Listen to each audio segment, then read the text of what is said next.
Welcome to Spotlight Torrance, where we're exploring your city. I'm your host, Julie Chan. On today's show, you're in for a special treat. We're at the 126th Rose Parade, and behind me is the tournament house. As you can see, it is hustling and bustling early this morning. The floats are out on Orange Grove, ready to make their way down Colorado Boulevard. We're going to find out today how the Grand Marshal was chosen and why the theme was chosen. But first, we're going to take you over to meet Georgine Griswold of the Torrance Rose Float Association. I'm joined now by Georgine Griswold. Georgine, how long have you been out here? All night. All the cold night. Now, have you had any chance to sleep here on the sidewalk? Not at all. We were here to make sure the float was secure, and we did our job well. Well, you must be proud. The float looks amazing. Awesome. Yes, it is. And it's been very popular all night long as people have stood in front of it taking pictures, talking about Louis, talking about Torrance. It really has been. I think it's probably the crowd best. It's a wonderful tribute to Louis. The mayor, Patrick Fury, and other Torrance officials are really proud of this as well, and they were out to Irwindale earlier in the week to take a look as you were decorating the float. And Laura Fong has that story. Let's take it to her. Hundreds of volunteers packed a warehouse in Irwindale to bring these inspiring floats to life, and some special people paid a visit to this float dedicated to Torrance's hometown hero. More than 140 local dignitaries and their guests boarded buses and headed to the Fiesta Parade Float Barn for Officials Night, hosted by the Torrance Rose Float Association. The theme of the parade, as soon as it was announced, it was inspiring stories, and I think all of us in the city of Torrance thought, well, it's about Louis. Mayor Patrick Fury and other members of the Torrance City Council got a preview of the float that honors the late Louis Zamperini. It highlights his major milestones in the form of silver leaves, winter berries, and much more. It's been a really tremendous year for him. Unfortunately, he passed away on July 2nd and won't be here, but I think he's looking down on everybody who's working on the floats. I know some ladies are putting together the flowers right now for the Purple Hearts that Louis earned in the Army Air Corps, and the pictures are up on the back of the float. So it's a really special year. It really is. And it was a difficult year to fund the float after a major donor pulled out. But with the help of the City Council and fundraising efforts by the Float Association, Torrance was able to continue this century-old tradition. Torrance has had a big part of the Rose Parade for a long time. Newly elected Assemblyman David Hadley considers Torrance the heart of his district and is excited to see the city represented with pride. The combination of the tribute to Louis Zamperini and the release of the movie Unbroken and this float that Torrance is sponsoring in the parade, I feel very lucky to be representing the South Bay when Torrance is playing such a prominent role in the parade. Louis Zamperini was chosen as this year's Grand Marshal, and while he is no longer with us, his spirit lives on, and his story of resilience and endurance will continue to inspire future generations, especially as his float comes down Colorado Boulevard. For Spotlight Torrance, I'm Laura Fong. Thanks, Laura. Well, now I'm joined by Will Graham, grandson of Billy Graham, and riding in his place on the Torrance float today. Will, when did you arrive? Well, we came in yesterday to enjoy the sunny, warm weather of Southern California, but yeah, we got in the sun. The warmth has not been here, though. Yeah, it's freezing cold right now. And have you been here all night? No, I stayed back in down toward the beach, down toward the coast, but brought my kids here. One of them showing a few things of L.A., especially with dealing with the Louis Zamperini and my grandfather, Dr. Billy Graham. Where they met and where they preached and where they saw each other for the first time. So I was kind of showing them around the Hollywood area and Los Angeles area. Wonderful. Is this your first time to Los Angeles? No, this is not my first time, but it was my kids' first time, so I wanted to show them around. Awesome. Now, I see that you are wearing your grandfather's jacket. Yeah. Talk about that. Yeah, this is my grandfather's jacket. My grandfather preached here in the early 2000s. It was one of his last crusades here, last crusades ever. And it was here at Pasadena in the Rose Bowl. And so they gave him this jacket. So since I'm sitting in his place on the float, I decided to wear his jacket. It's a little bit warm, too. That's good. Now, Louis and your grandfather became good friends. Can you talk about the last time they had the chance to see each other and talk? In 2011, when the book Unbroken came out, Louis Zamperini went on a book tour and came out to North Carolina to the Billy Graham Library to do a book signing. And after the book signing, he went up to meet my grandfather, who lives about 2 hours away, and they spent time together. And that would have been the last time that they would spend time together. But they spent a lifelong, since 1949, they've been talking and being friends, and they would interact quite a bit in between. And I know that your grandfather is legendary and has touched so many lives, but what was extra special about the bond that Louis and your grandfather had? Well, probably because of the year 1949. It's right after the war. My granddaddy was literally kind of a nobody, in the sense nobody ever heard of Billy Graham. I don't mean that disrespectfully. I'm just saying people just didn't know who he was. But it was 1949 that changed all that. With William Randolph Hearst said the famous words, "Puff Billy," and the media showed up. It was a scheduled 3-week event. It went a total of 8 weeks. It was extended twice. And we saw people like Stuart Hamblen come to know Christ. We saw Jim Voss, which was Mickey Cohen's wiretapper, come to know Christ. And right at the end is when Louis Zamperini would give his life to Christ. And so that's when that friendship started. But it was at the same time when my granddaddy became nationally known around the world, especially in our country. So they just became good friends afterwards and stayed in touch, and just a good memory for both of them when both their lives were ever changed. My granddaddy became famous in a sense, and Louis Zamperini gave his life to Christ. So it's a neat place there in 1949. Well, enjoy riding the float today, and I hope it's a lot of fun, and I'm sure your kids will be glad to see you on the float. We're going to head over and meet some of the volunteers who helped make this day happen, and we're going to find out how they've been inspired by working.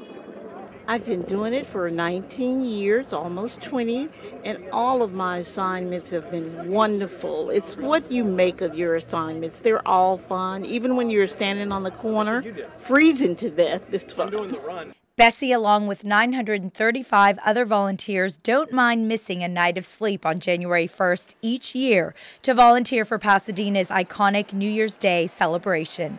And it's when you become a local, the idea to serve in this way is irresistible. I moved to Pasadena about 8-9 years ago and live close to the parade route. And once I started seeing the parade live, it became a whole nother experience. And was asked to join. To become a member, a volunteer, you have to be recommended by a member, write an essay and do an interview. So it's one of the more difficult organizations to volunteer for, but it's been wonderful. I thought it was going to be boring and long, hard work, but turns out it's actually one of the most fun service projects that we do. I do watch it on the TV, and I'm like, Mom, I actually made that rose float. I made it. High school senior Andy Kim is in his 3rd year of float decorating, while Torrance native Dawn Hamilton has dedicated time for 24 years to help decorate the local city float. I see some of these people once a year, and it's like we come and see each other, it's like, oh my God, how are you doing? And we catch up. And it's like we haven't not seen each other over the year. So it's kind of cool. You just kind of catch up with your life, and people ask me how my family's doing because they've known my family since they've all decorated together. So it's kind of cool. It's more than work, but a chance to make new friendships. For others, like Tracy Griffiths, it's taken on more of a leadership role. Basically, we get a book of instructions and a float handed over to us, and it says, what materials go where, and we get a group of volunteers and get to instruct them, teach them how to do it, and it's like really it's really an awesome experience because so many people have this on their bucket list. Crew chiefs and volunteers decorate floats from December 26th to December 30th from 8 a.m. to 11 p.m. But on December 30th, they stay until the entire float is ready for judging at 8 a.m. December 31st. We have such a great time doing the decorating, but one of the best things is sitting in the hotel room with your feet kicked up watching the parade in bed. The Pasadena Tournament of Roses Parade offers many opportunities to touch volunteers and personalize the New Year's Day event. Come to Pasadena and experience this wonderful feeling. It is once in a lifetime. The parade's about to start, so we're going to go get in place so that we can give you the best view of all the floats you want to see. And we're also going to tell you the story about the Grand Marshal and how it almost wasn't going to be Louis Zamperini. So stay with us and we'll be back after the break. Every child needs a mentor, a positive role model. For me, that was my grandmother. For more than 110 years, Big Brothers Big Sisters has been making meaningful monitor matches between adult volunteers and children. And these positive relationships have a direct and measurable impact. Join me this holiday season and help a child realize his or her potential. Visit BigBrothersBigSisters.org.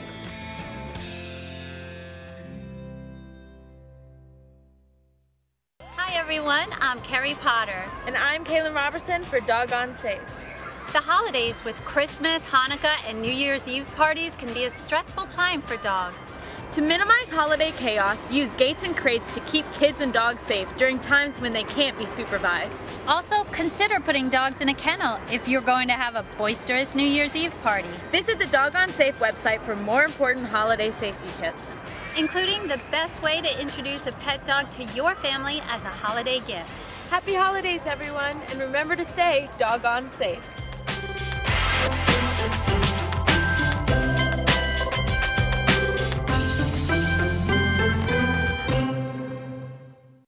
I'm here in the Rosemont Pavilion in Pasadena, where the Honda float is being decorated right behind me. We're going to find out all about this 54-year-old partnership between Honda and the Tournament of Roses. Building Dreams of Friendship is the title of the presenting sponsor's float. Honda is showcasing more than just one partnership this year. Thank you, Honda. 20 Japanese students are grateful to be the inspiration that will lead the parade and showcase American Honda's involvement in the Tomodachi Initiative. They arrived the day after Christmas. They're going to be participating in all sorts of cultural exchange activities, meeting with some high school kids in Torrance, doing volunteer projects. But really one of the highlights is going to be riding our float on New Year's Day. As you see behind me, the Tournament of Roses Queen and Court are taking pictures today and meeting with the riders from Japan of the Honda float. I want to join Rose Parade, and I want to learn about American culture.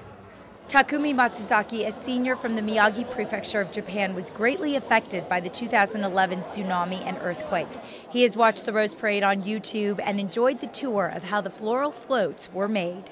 Honda's been a long-time partner of ours in terms of providing vehicles for us, the Pace of Sound car, you know, all the scooters that go down the parade route, and then for almost 40 years they've had a float in the Rose Parade as well. So it was natural for us to have that conversation with them once we started thinking about having a presenting sponsor for the Rose Parade, and it's been wonderful in terms of our relationship with American Honda because they're just part of our family.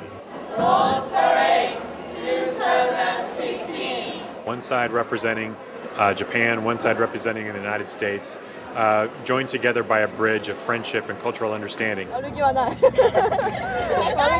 students had the chance to help decorate and then put their piece on the Honda float. On January 1st, the 20 students from Japan will be joined by 8 armed force officers who were in Japan to aid in the relief efforts of 2011. Very, very excited. I think it's an incredibly powerful, inspiring story, the way these students have overcome the hardship that was caused by such a horrible natural disaster, and you know, they're persevering and they're moving on, they're rebuilding their country, and they're here trying to create more friendship and understanding between our two countries.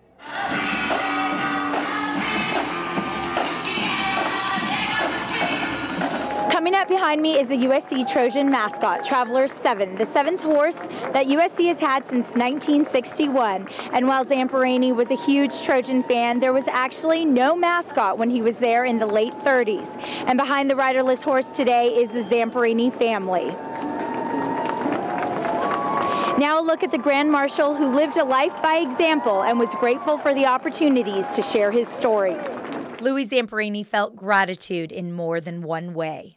He told me as we were hugging each other and saying goodbye, he said that the book was the crescendo of his life, and he believes he's lived this long so he could see it written and read. Over 4 million hardcover copies were sold. The book was only the beginning to share Zamperini's life of resilience and determination. You train. You fight harder than those other guys, and you win.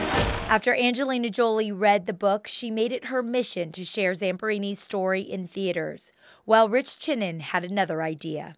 2011, I was reading the book Unbroken, and I had met Louis probably about 20 years or so ago, and I thought, if Louis is still around, and I didn't know that, he was still around. I thought, you know, inspiring stories should be the theme and he should be the Grand Marshal.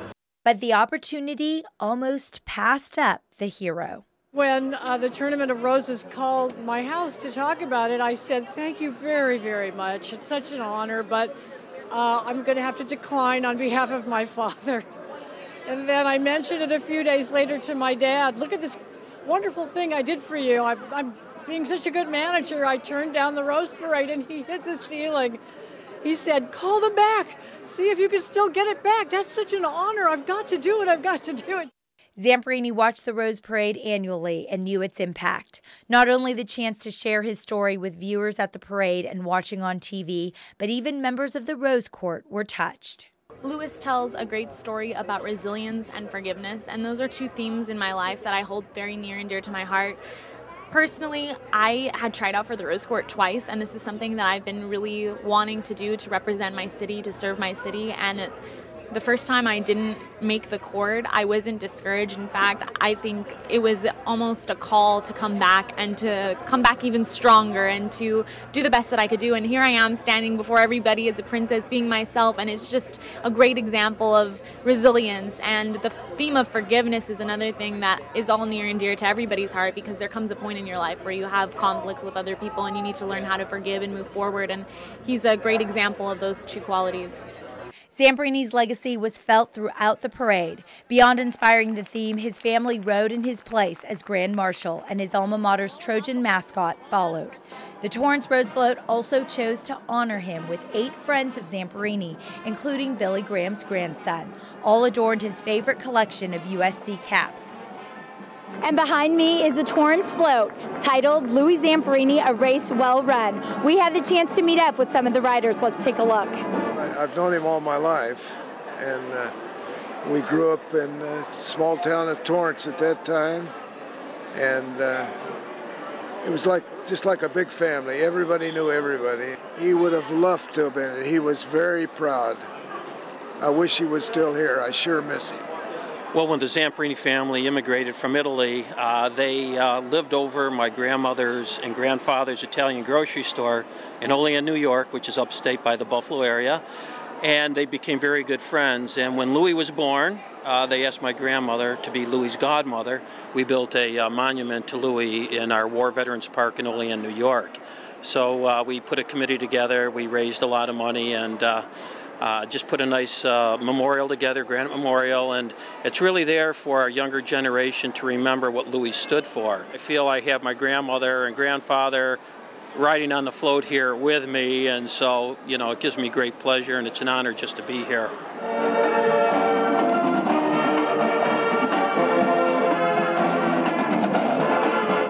It's been great to share these inspiring stories from Pasadena that have so many ties to your city. Thanks for joining us here on Spotlight Torrance. We wish you good health and happiness in 2015. I'm Julie Chan. That is wonderful. Well, here I am with Georgine, and she is so happy. I'm not tired anymore. Well, you've been working really hard, and it is well deserved to win the theme prize here for the Torrance float. It's gorgeous, and congratulations on all your hard work. Thank you, thank you, thank you, thank you. That's wonderful. Wow.